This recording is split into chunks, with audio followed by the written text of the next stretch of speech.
मैं आज कांग्रेस से, मैं आज सोनिया जी से, राहुल जी से, प्रियंका जी से पूछना चाहता हूं, प्रियंका जी, जब आपको आग्रह करना चाहिए था कि जो सेना के लिए रिफॉर्म आवश्यक है वो रिफॉर्म हम कब करेंगे, आपने तब आग्रह नहीं किया, आज आप सत्याग्रह कर रही हैं। अभी प्रियंका वाड्रा जी को मैं सुन रहा था तथाकथित सत्याग्रह में, और प्रियंका वाड्रा जी ने एक ही विषय रखा है।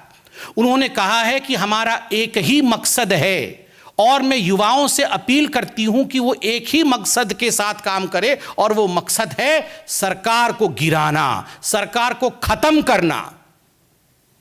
मकसद युवक नहीं है, मकसद सेना नहीं है, मकसद सरकार को गिराना है। अगर प्रधानमंत्री अपने खून पसीने से 24 घंटे काम करके रिफॉर्म, परफॉर्म और ट्रांसफॉर्म के पथ पर चलते हैं, अग्नि पथ पर चलते हैं, ताकि हमारा देश आगे बढ़ सके, मेरा भारत महान बन सके, तो मुझे तकलीफ इस बात की होती है, इस राष्ट्र नीति को कुछ लोग हजम नहीं कर पाते हैं, इस पर भी राजनीति करते हैं। जिस प्रकार से लेफ्टिनेंट जनरल पुरी ने अग्निपथ स्कीम को समझाया, मुझे लगता है आज हमारे मन में किसी प्रकार का संशय नहीं है। कहते हुए दुख होता है, कुछ विषयों पे जिन पे राजनीति नहीं होनी चाहिए, आज हमारे देश में उन राष्ट्र नीतियों के विषय पर राजनीति हो रही है, और सेना के अधिकारियों को आकर के हमें समझाना पड़ रहा है। सेना के अधिकारियों को आकर के हमें समझाना पड़ रहा है कि आगजनी और हिंसा के लिए इस देश में कोई स्थान नहीं है, हिंसा मत करिए। कहां ये गलती हुई है, ये विपक्ष कहां पथ भटक चुकी है, आखिर ये विपक्ष क्या चाहती है? देखिए, राजनीतिक प्रेस कॉन्फ्रेंसेस तो बहुत होते हैं, मगर आज मैं एक सवाल पूछना चाहता हूं। हम में से ऐसा कोई नहीं होगा जो ये नहीं चाहता है कि मेरा भारत महान न बने। मेरा भारत महान जब हम छोटे थे तब से टीवी पे देखकर आते थे कि मेरा भारत महान, इस पे गाने लिखे जाते थे, इस पे गीत सुनाए जाते थे मेरा भारत महान पे। मगर मेरा भारत महान कैसे बनेगा अगर रिफॉर्म नहीं होगा? मेरा भारत महान कैसे बनेगा अगर परफॉर्म नहीं होगा? और मेरा भारत महान कैसे बनेगा अगर ट्रांसफॉर्म नहीं होगा? और अगर प्रधानमंत्री अपने खून पसीने से 24 घंटे काम करके रिफॉर्म, परफॉर्म और ट्रांसफॉर्म के पथ पर चलते हैं, अग्नि पथ पर चलते हैं, ताकि हमारा देश आगे बढ़ सके, मेरा भारत महान बन सके, तो मुझे तकलीफ इस बात की होती है, इस राष्ट्र नीति को कुछ लोग हजम नहीं कर पाते हैं, इस पर भी राजनीति करते हैं। अग्निपथ स्कीम एक ऐसा ही विषय है जिस पे राजनीति बिल्कुल नहीं होनी चाहिए। जंतर मंतर, सत्याग्रह इत्यादि के नाम पर आज हम राजनीति, कोरी राजनीति देख रहे हैं। बंधुगण, आज के प्रेस कॉन्फ्रेंस से जो हमें लेफ्टिनेंट जनरल और आर्मी के बाकी बड़े अधिकारियों ने समझाया, 14 तारीख को जो आदरणीय राजनाथ सिंह जी ने समझाया, एक बात बिल्कुल स्पष्ट है, और वह विषय है कि जो अग्निपथ स्कीम है ये क्या चाहती है? ये चाहती है कि हिंदुस्तान की जो सेना है वो एक यूथफुल प्रोफाइल के साथ, एक युवा चेहरा के साथ आगे आए, और ये केवल हिंदुस्तान के नहीं, ये पूरे विश्व के हर देश के आर्मी की रिक्वायरमेंट होती है कि समय के साथ जब डेमोग्राफी बदलती है, जब ज़रूरतें बदलती है, तो किस प्रकार से एक यूथफुल आर्मी उस कंट्री में बने। उस देश के नेता, उस देश की आर्मी इसकी चिंता करती है। आज आप सब ने सुना कि लेफ्टिनेंट जनरल पुरी ने कहा कि यह कोई चिंता आज का नहीं है। This issue went back to 1989। 1989 में पहली बार इस पर पेपर प्रेजेंट किया गया, इस पर चिंतन किया गया कि किस प्रकार से सेना के अंदर जिनकी भर्ती होती है उनकी एज को कम किया जाए, ताकि जो एवरेज, जो औसत उम्र सेना का है वो कम हो सके। आज औसत उम्र अगर 32 ईयर्स, 32 वर्ष का है, अग्निपथ स्कीम इसे 26 वर्ष, 26 ईयर्स पे लाके खड़ा करेगा। ये अपने आप में सेना के लिए गौरव का विषय है। कारगिल युद्ध हुआ, भारत को परम विजय मिला, हमारे कई जवान शहीद हो गए, देश के लिए मर मिटे, उसके बाद कमेटियां बनी, कारगिल रिव्यू कमेटी बनी। सबका क्या कहना था? सबका कहना था कुछ रिफॉर्म करना पड़ेगा, सबका कहना था कुछ बदलाव करने पड़ेंगे। और उनमें से एक बहुत बड़ा बदलाव जो इस रिव्यू कमेटी ने कहा वो यह था कि इंडिया की आर्मी का जो चेहरा है, जो एवरेज एज है, वो यूथफुलनेस के साथ बढ़ना चाहिए, उसके उम्र को कम करिए। जो विषय इतने समय से चला आ रहा है, मैं आज कांग्रेस से, मैं आज सोनिया जी से, राहुल जी से, प्रियंका जी से पूछना चाहता हूं, प्रियंका जी, जब आपको आग्रह करना चाहिए था कि जो सेना के लिए रिफॉर्म आवश्यक है वो रिफॉर्म हम कब करेंगे, आपने तब आग्रह नहीं किया, आज आप सत्याग्रह कर रही हैं। ये किस चीज का सत्याग्रह है? जब हमारे इंडिया के डिफेंस के पास, एयरफोर्स के पास विमान नहीं थे, 10 वर्षों तक वो डिप्लीटेड स्ट्रेंथ में काम कर रही थी, तब इस कांग्रेस की सरकार ने एक एयरफोर्स में विमान ऐड नहीं किया। राफेल हम लेकर आए, उसमें भी राजनीति की गई, उसमें भी राजनीति की गई, उसका हश्र क्या हुआ उन्होंने खुद भुगता है। और आज ठीक उसी प्रकार अग्निपथ स्कीम में राजनीति हो रही है। याद होगा आपको, कांग्रेस के उस समय के डिफेंस मिनिस्टर AK एंटनी, उनका एक ही स्लोगन था, उनका एक ही मंत्र था, नो वर्क नो हेडेक। कोई काम करेंगे नहीं, कोई हेडेक ही नहीं होगा, कुछ बदलेंगे नहीं, कुछ होगा ही नहीं, कोई सवाल ही नहीं पूछेगा। एक बार उनसे पार्लियामेंट में सवाल पूछा गया था कि आप बॉर्डर इंफ्रास्ट्रक्चर क्यों नहीं बनाते हैं, तो उन्होंने कहा नहीं, जो दूसरे देश हैं वो हमसे ज्यादा शक्तिशाली हैं, वो बुरा मान जाएंगे, इसलिए हम बॉर्डर इंफ्रास्ट्रक्चर नहीं बनाते। बुरा मान जाएंगे, बॉर्डर इंफ्रास्ट्रक्चर नहीं बनाना है। डिप्लीटेड स्ट्रेंथ होने के बाद इंडियन एयरफोर्स में प्रोक्योरमेंट नहीं करना है। रिकमेंडेशंस होने के बाद, ये रिकमेंडेशंस बहुत पहले से थी कि आप आयु को कम करिए, आयु कम नहीं करना है, और जो कर रहा है उसको करने नहीं देना है। 75% अग्निवीर बाहर हो जाएंगे, उनका क्या होगा? आज बिल्कुल अक्षरशः समझाया गया कि उनके लिए सरकार ने किस प्रकार के प्रावधान किए, किस प्रकार से CAPF से लेकर मर्चेंट नेवी, कॉरपोरेट की दुनिया हो, कंपनीज हो, स्टेट की पुलिस हो, उन सभी में जिस प्रकार से कोटा सिस्टम लागू करके उनकी चिंता इस सरकार ने, और केवल केंद्र सरकार ने नहीं, राज्य सरकारों ने भी की है। यह अपने आप में दिखाता है कि इसकी चिंता सबको है। And all of them are moving forward to see to it that these 75% of people who come out of the Agnipath scheme after 4 years, they are accommodated.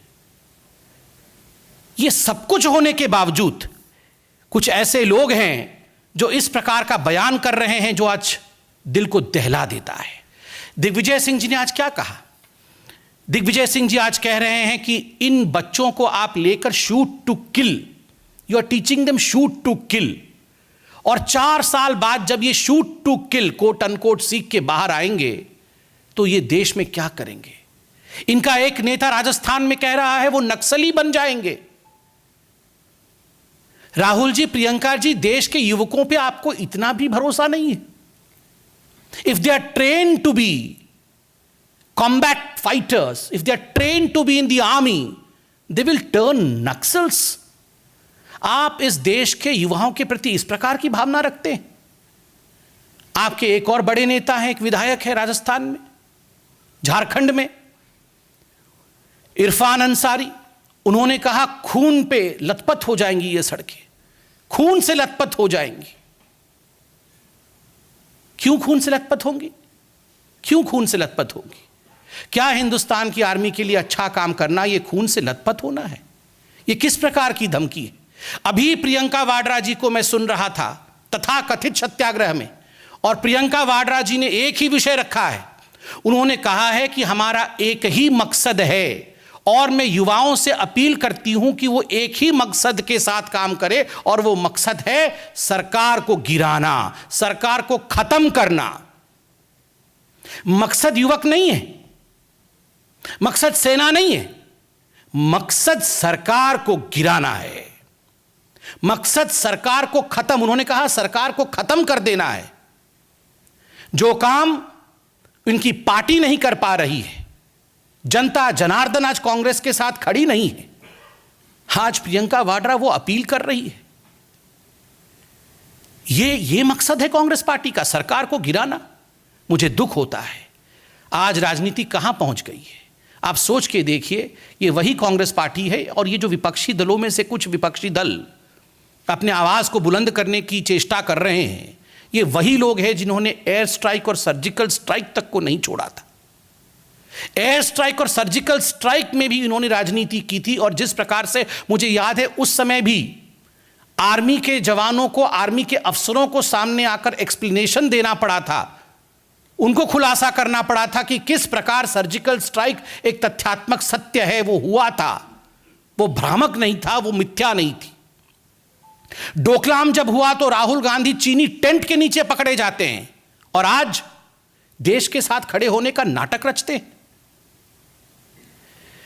लोगों को मिस इन्फॉर्म करना, बच्चों को गलतफहमी में डालना, संस्थाओं को भड़का करके इस प्रकार की आगजनी कराना, यह उचित नहीं है।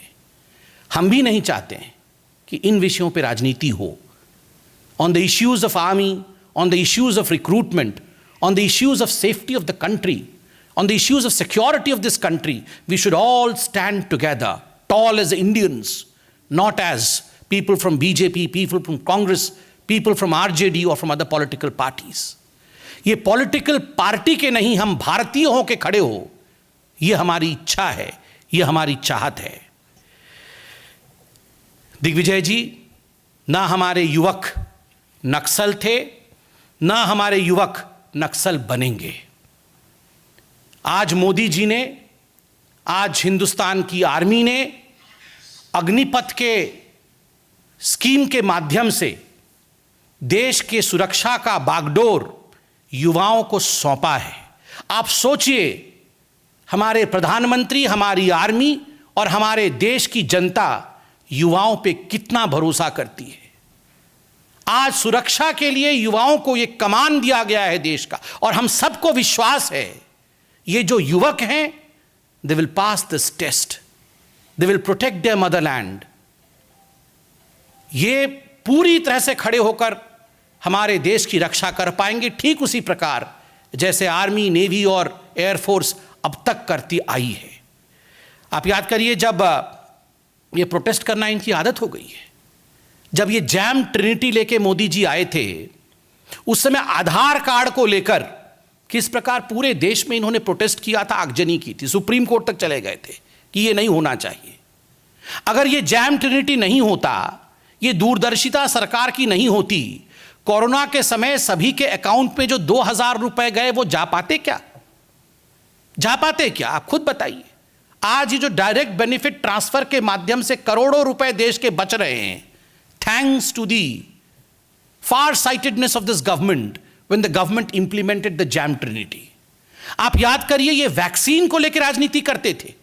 ये कह रहे थे कि वैक्सीन में गाय का खून मिला हुआ है, काफ सीरम है, ये वैक्सीन तो बीजेपी की वैक्सीन है, इसे नहीं लगाना चाहिए। लोग हंसते थे, ये संभव नहीं है भारतवर्ष में इतने इतने करोड़ों लोगों को वैक्सीन लगाया जाना। हो गया ना? आपने विश्वास दिखाया मोदी जी पे, आपने विश्वास दिखाया इस सरकार पे, आपने विश्वास दिखाया भारत की काबिलियत पे, भारत के वैज्ञानिकों पे। हो गया ना? ये वैक्सीनेशन संभव हुआ ना? ठीक उसी प्रकार अपनी सेना पे संपूर्ण विश्वास रखिए। सेना राजनीति का प्लेटफॉर्म नहीं है। पूर्ण विश्वास के साथ सेना के साथ हम सब खड़े हों। सेना का एक ही मकसद है, भारत मां की रक्षा करना। किस प्रकार से हम भारत मां की रक्षा करें, किस प्रकार से हम भारत मां की ताकत को और सुदृढ़ बनाएं, इसमें आगजनी के लिए, हिंसा के लिए, राजनीति के लिए, किसी संस्था के लिए, व्यक्तिगत भलाई के लिए कोई स्थान नहीं है। स्थान है तो सामूहिक भलाई के लिए स्थान है, स्थान है तो सबका विश्वास, सबका विकास, सबका प्रयास, सबको लेकर आगे बढ़ने में ही, इसी मंत्र में ही स्थान है। बंधुगण, मैं इतना ही कहना चाहता था और आज मैं प्रियंका गांधी जी से पुनः आवेदन करूंगा कि प्रियंका जी, आपने जो कहा है कि आपका मकसद केवल और केवल सरकार को गिराना है, टू टॉपल द गवर्नमेंट, और सरकार को खत्म करना है, सरकार को खत्म करना आपका मकसद हो सकता है। हिंदुस्तान को बचाना, हिंदुस्तान को बढ़ाना, हिंदुस्तान को रक्षित रखना, यह हमारा मकसद है, यह हिंदुस्तान की आर्मी का मकसद है। और हमेशा याद रखिए, आर्मी और हिंदुस्तान का मकसद ही कामयाब होती है और किसी का नहीं। बहुत बहुत धन्यवाद। मैं